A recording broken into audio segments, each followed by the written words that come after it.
Like many of those seeking college education, Joshika Kumaran fears the enormous debt she has to take on. This is her story. My name is Joshika Kumaran, and I'm a junior in college.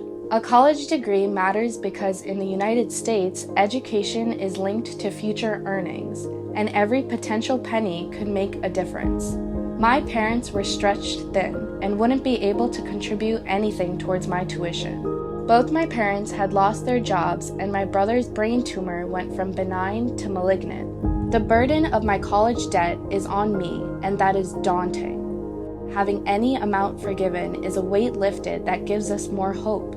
I also know that millions of current and future college students will also be saddled by debt, unable to access this forgiveness, or because of a broken higher education system that seeks to profit off of our quest to achieve the American dream.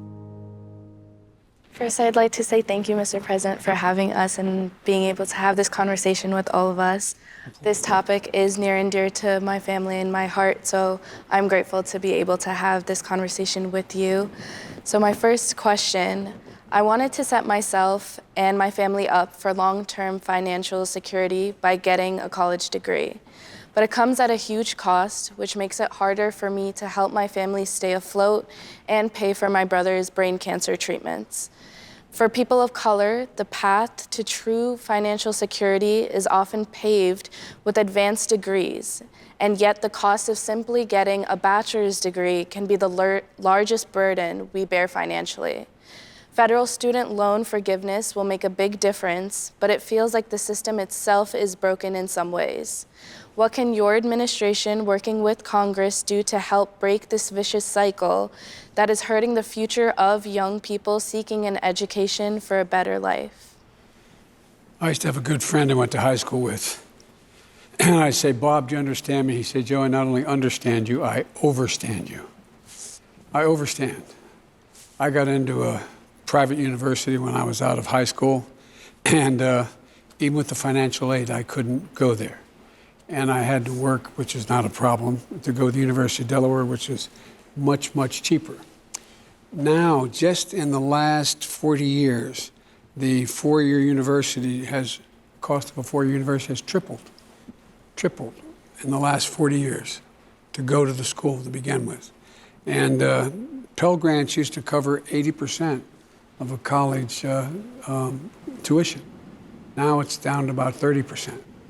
And thirdly, what's happened is the states, for state-run universities, like the University of Delaware, the University of Michigan, the state universities, in fact, they've cut back significantly on what the state contributes to the cost of the education. And all three are a gigantic problem. And it leaves a lot of people like you and my family, before I was elected to the United States Senate, in considerable debt. If you go to a private university, it's, I had a son who passed away who was an attorney general of the state of Delaware. I'm still paying off his debt. You go to a private university like where my son went to, and I went to a great university, Delaware. They went to Yale and they went to, Penn. I'm joking, obviously, but you know what it cost? It cost $85,000 a year to go. How do you do that? And so my point is that we have to do three things, in my view. Number one, point out that universities, in many cases, are raising tuitions without any good reason to raise those tuitions. Secondly, we got to encourage state legislative bodies to say, contribute more to college education as a profession to allow the state university to be run.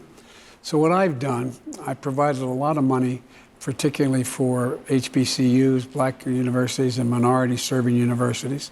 We're investing, I think it's a total of roughly $40 billion, overall for education overall. And the other piece what we're trying to do is, you probably are aware, I've just signed a law that's being challenged by my Republican colleagues, the same people who got PPP loans for up to close to, in some cases, up to $500,000-$600,000. They have no problem in that. The individuals in Congress got those. But what we've provided for is If you went to school, if you qualify for a Pell Grant, you qualify for you qualify for $20,000 in debt forgiveness. Secondly, if you don't have one of those loans, you just get $10,000 written off. It's passed. I got it passed by a vote or two, and it's in effect. And already a total of, I think it's now 13 million people have applied for that service.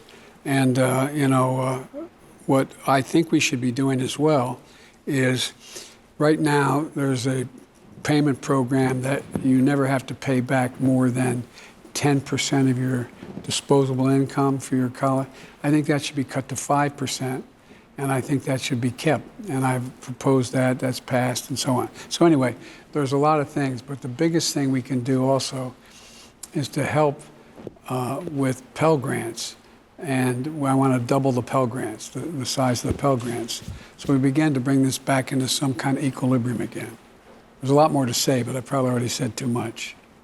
Thank you, Mr. President. If you want to ask me anything else, please. I do have one other question, but your administration moved to cancel billions of dollars in student loan debt through an executive action.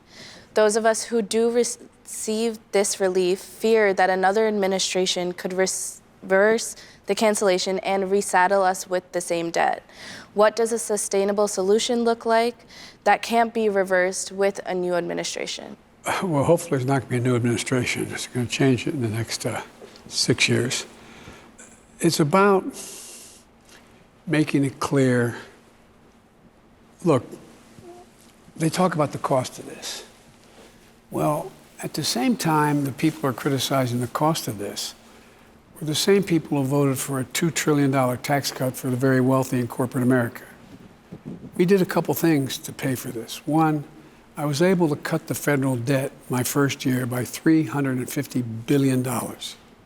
This year, the federal debt is going to be cut in the fiscal year by $1 trillion. And when we passed the Inflation Reduction Act, which allows Medicare to negotiate drug prices so they're fair, we pay the highest drug prices of any country in the world, any major country, that's going to create a $30 billion cut over the next 10 years. And so, $300 billion. And so the point is we can afford this. We can afford this. And one of the things we did in order to pay for a lot of these things is we thought it's about time that some of the super wealthy corporations began to pay their fair share. For example, in the year 2020, the year I got elected, the fact is that there were 54, I believe, maybe 53 of the Fortune 500 companies that made $40 billion, paid zero in federal taxes. Now I got it passed by a single vote, they're going to pay 15%. And that's raising the money to be able to pay for things that are needed. And think about it. What's the single most consequential thing we could do in America dealing with America's progress in the future? Education. And does anybody think if we were sitting down like we did at the beginning of the last century and deciding how we're going to move America along to be the most progressive nation in the world, we were the only nation that had 12 years of free education? Well, does anybody think 12 years is enough in the second quarter of the 21st century? Not a joke. I don't think we'd ever think that was enough. So at a minimum, we should be making sure that we have access, and I think free and reduced access to community college and early education at 3 years of age.